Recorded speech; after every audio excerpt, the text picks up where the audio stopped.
ঠান্ডা বন্ধু ভালো বন্ধু বলো তুই বন্ধু অনুভূতি হইলে তোমার ঠান্ডা ঠান্ডা কুল কুল। হ্যাঁ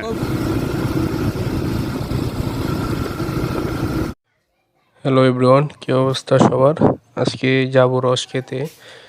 তো 4টা বাজে ওঠার কথা, কিন্তু আমার ঘুম ভাঙছে 5টা বাজে।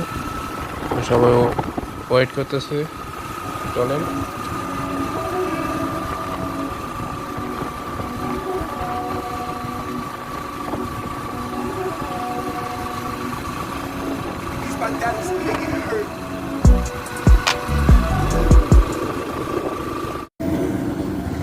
এই যে পাইলাম বন্দাকুলাকে, আর এখান থেকে রওনা হলাম। আর রাস্তায় কয়েকজন আমাদের সাথে জয়েন্ট হবে।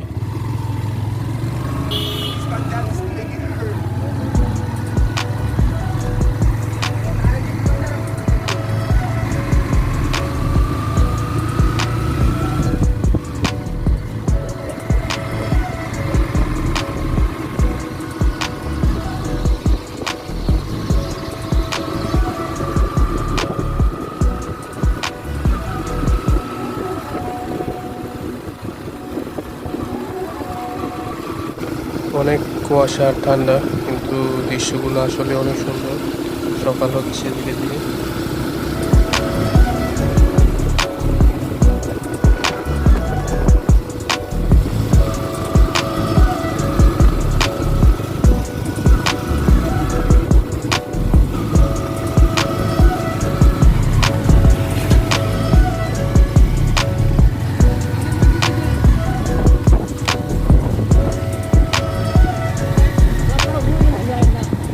একটা করবে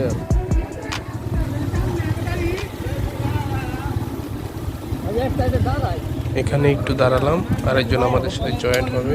মূলত সেই রসের ব্যবস্থা করছে আর কি, তার বাড়ি এখানেই। তো চলেন। এর ফাঁকে আমরা একটু চাটা খাইলাম এখানে, আর একটু সকালের যে পরিবেশটা এটা এনজয় করলাম। অনেক সুন্দর। সচরাচর তো সকালে আর ওঠা হয় না, তো এগুলো দেখাও হয় না।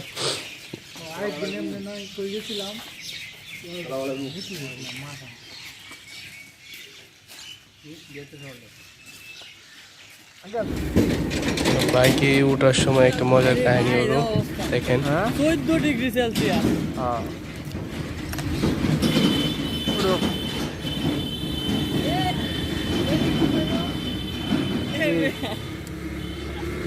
বলেছে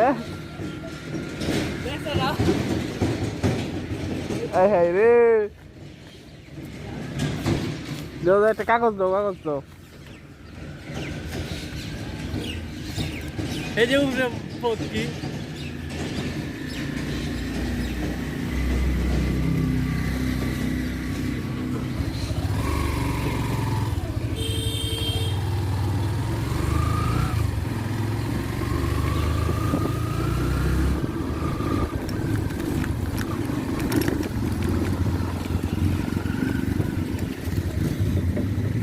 যে বন্ধু আসছে, তো সে এখন নিয়ে যাবে। এখানে তো আর আমরা এত চিনি না, তার এলাকা সেই ভালো বলতে পারে। আর বাইরে এত কুয়াশা।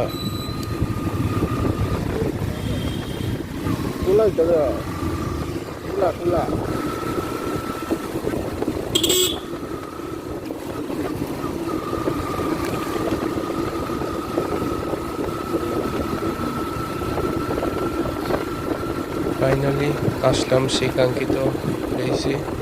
জায়গাটা আসলে অনেক সুন্দর। আমাদের আগেও আরো অনেকে আইসা এখানে বসে আছে, আর তারা রস সংগ্রহ করতেছে।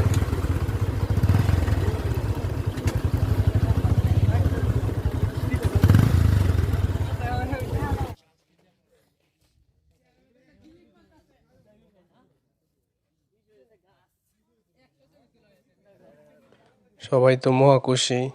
এই যে সবাই সেলফি, গাছে উঠে পড়তেছে।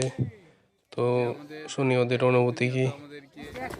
এই রাব্বি, তোমাদের অনুভূতি বলো। মুস্তফা জ্বর জ্বর ওই খারাপ ঠান্ডা মুস্তফার অনুভূতি কি? জ্বর জ্বর জ্বর আইবো জ্বর। কালকে তো পরীক্ষা আছে। পরীক্ষার লাগে আর একটু বেশি জ্বর আইবো।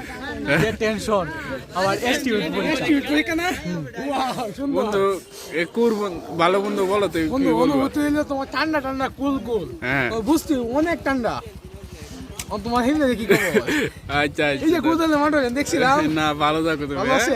ভালো এই যে মামা গাছে উঠতেছে, রস পারবে।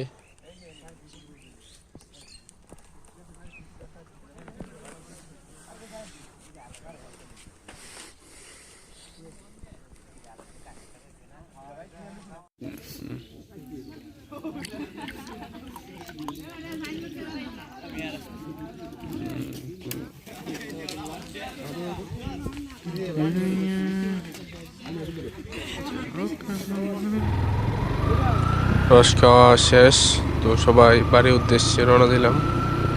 তো ব্লগটা এরকম হলো বলবেন, আর এরকম ব্লগস আরও পেতে আমাদের সাথে থাকুন।